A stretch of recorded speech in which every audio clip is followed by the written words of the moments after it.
Hi, everybody. Diane Neto living in Barrie.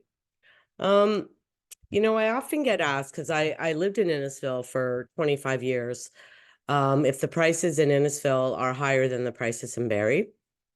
And even on comparable properties, they are. Now, there's a couple reasons for that. And I don't think people realize, like, when you go, and I'll share a little map so that it kind of gives you an idea. The closer that you go to Toronto, the more south you go, the cheaper the more expensive the prices. Okay. So Barrie here, Innisfil, right in here.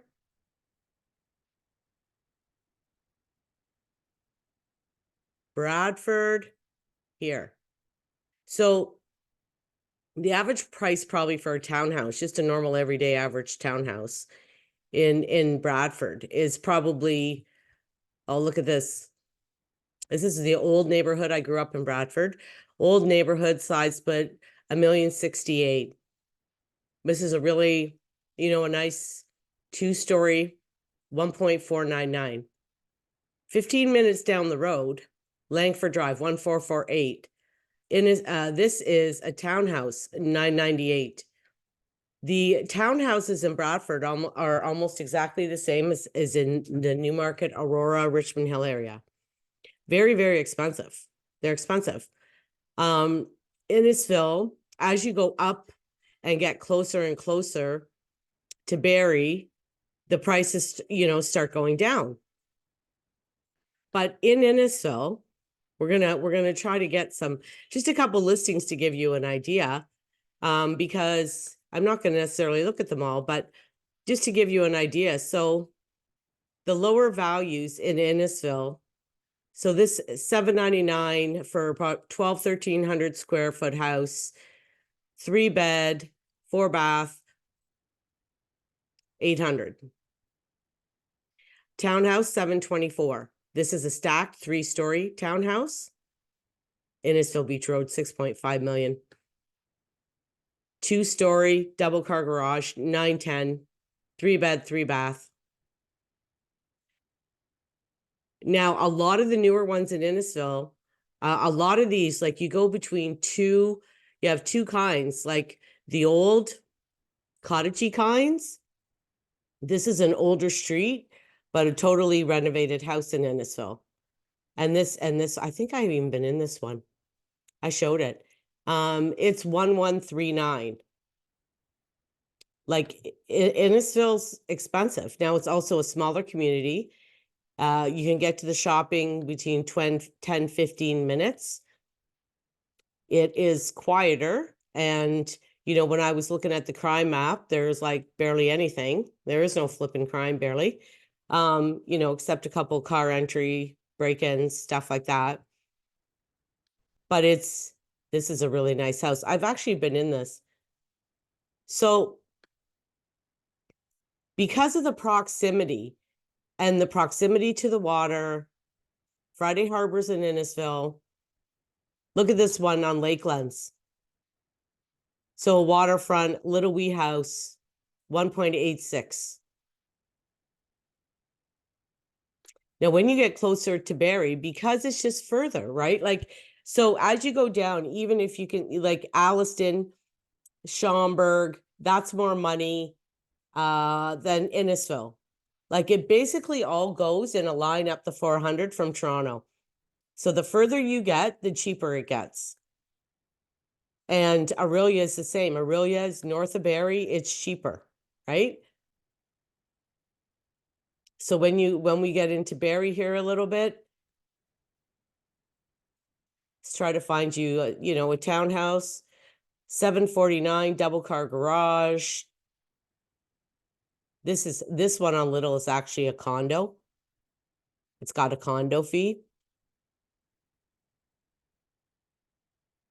This 32 Clover, 3+2 bed, 2 baths, 799. Like in Innisfil, you were getting that small 1,200 square foot 1-car garage. 2 Charles Court, 929. That's a nice one.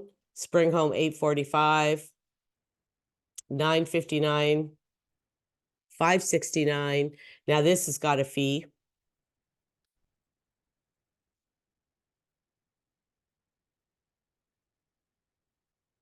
This is a townhouse, 659.5.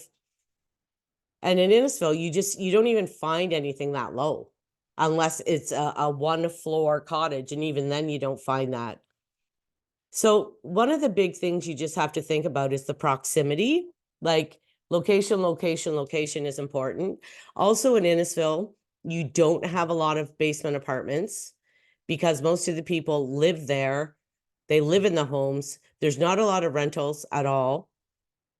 So you don't get a lot of income properties. It's mainly families that are buying to live there. So when you do have the basement apartments in the newer areas with walkouts, it is very desirable. And they just don't have as many lower end builds either. There's just the new building is all like high end, where the city's doing this intensification where they have a lot of single family homes, stacked townhomes. So that's the other thing you have to think about. It's all about supply and demand, right?